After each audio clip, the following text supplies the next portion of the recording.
Hello and good morning. It's Phil and Heather, and today we are on Chilhowee Mountain, which is in Polk County, Tennessee.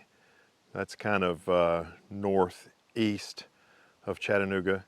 And we're on Chilhowee Mountain, and fall color is, I don't know if it's perfectly peaking, but it's pretty good. And we're at this overlook now that looks down, and that is Parksville Lake, Ocoee, down there, and there's lots of beautiful mountains, and there is some fall color on the trees on the mountains, and also we're here at sunrise, so I need to get back to shooting because there just got to be a little bit of pink in the sky that wasn't there a minute ago.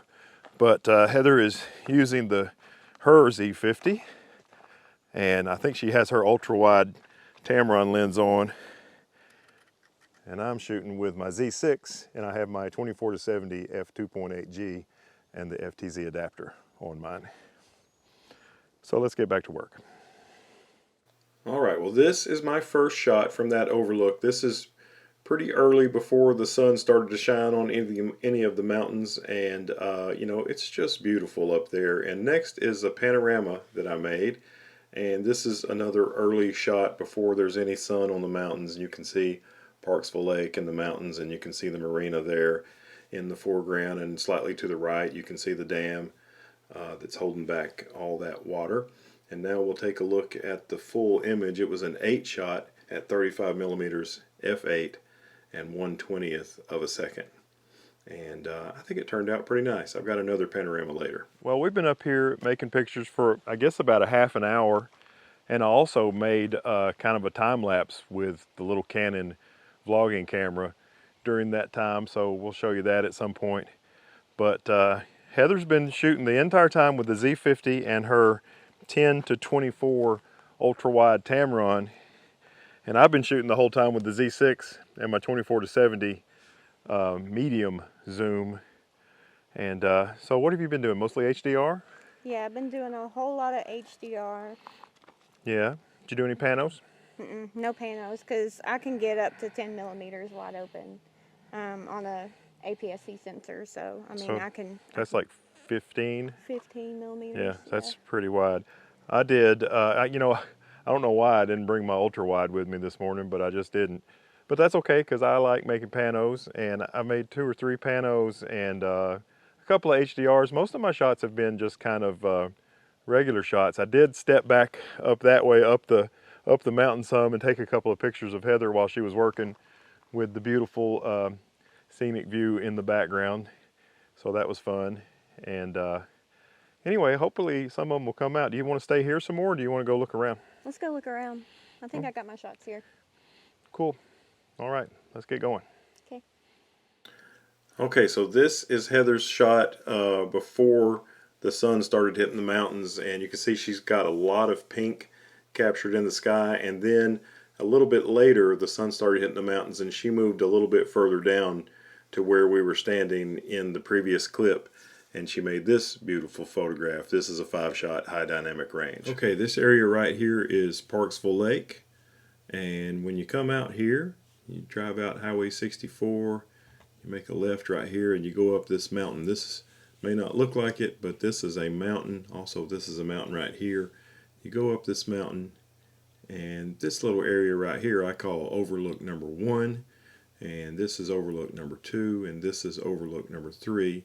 We did our photography from overlook, what I call overlook number 2. They're calling it Sugarloaf Observation Site here, and we were standing right there when we made our pictures. And if you're standing here and you look this way,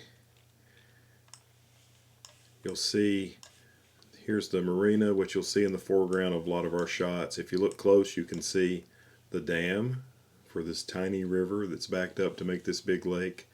The dam is right here, and you'll see that in a lot of our shots.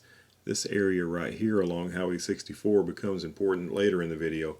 But if you're looking from here, or excuse me, from here down this way, look, it is just green for miles and miles and miles. We've crossed over from Tennessee into Georgia now, and it just keeps going. So that is where we were shooting from and what we were shooting at.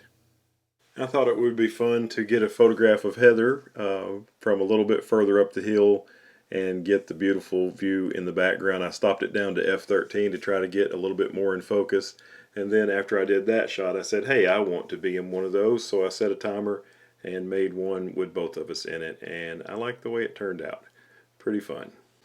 Okay, here's a panorama. Now this panorama starts out looking to the right where the view's not that great, and then it swings over to kind of the sweet spot of the view from what I call overlook number 2.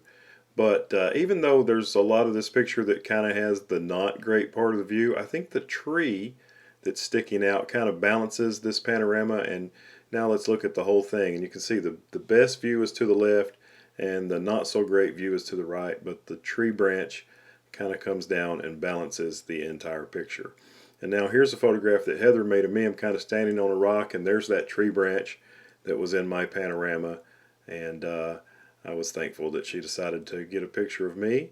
And so that one is that one. And then here is another one of Heather's photographs looking down a little bit later in the day. You can see that the sun has crept even closer to us.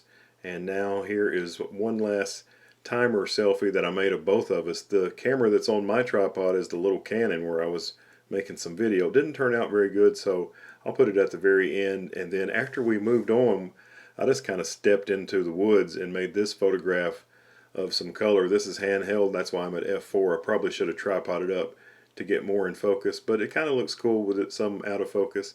And then here is the mountain road. I stepped up into the woods and made a photograph of the winding turns on the mountain roads with some trees in the foreground. Well, I think most of the good light for the morning has already come and gone. We drove around a little bit. I got out of the car and took a couple of photos on the side of the road, just handheld because I was worried about traffic coming whipping around a turn. So I wanted to get in and out of there pretty quick. And I don't know if any of those are okay. So it looks like probably today most, if not all of our shots are going to come from the second overlook.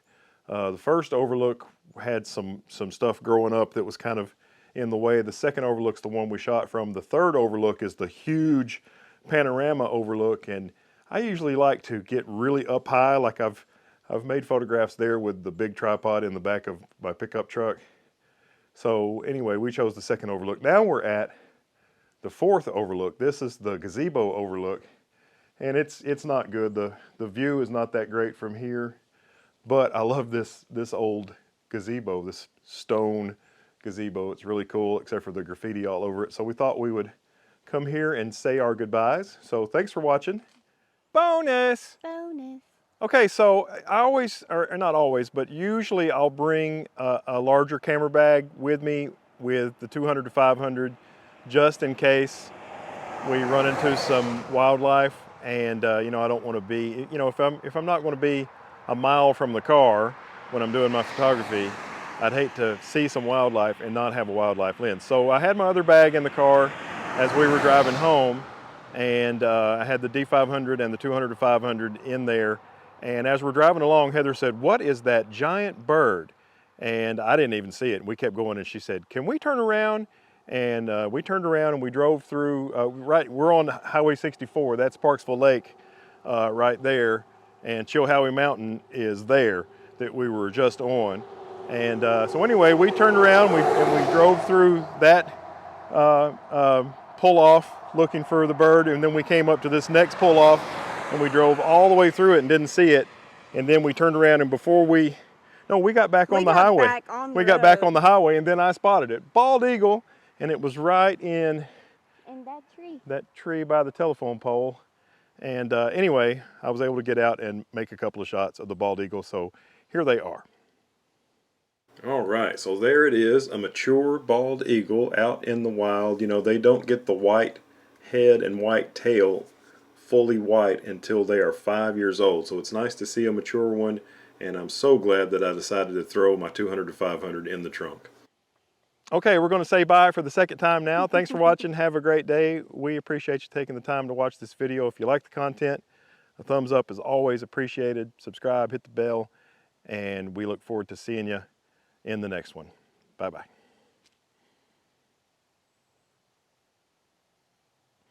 Bald eagle.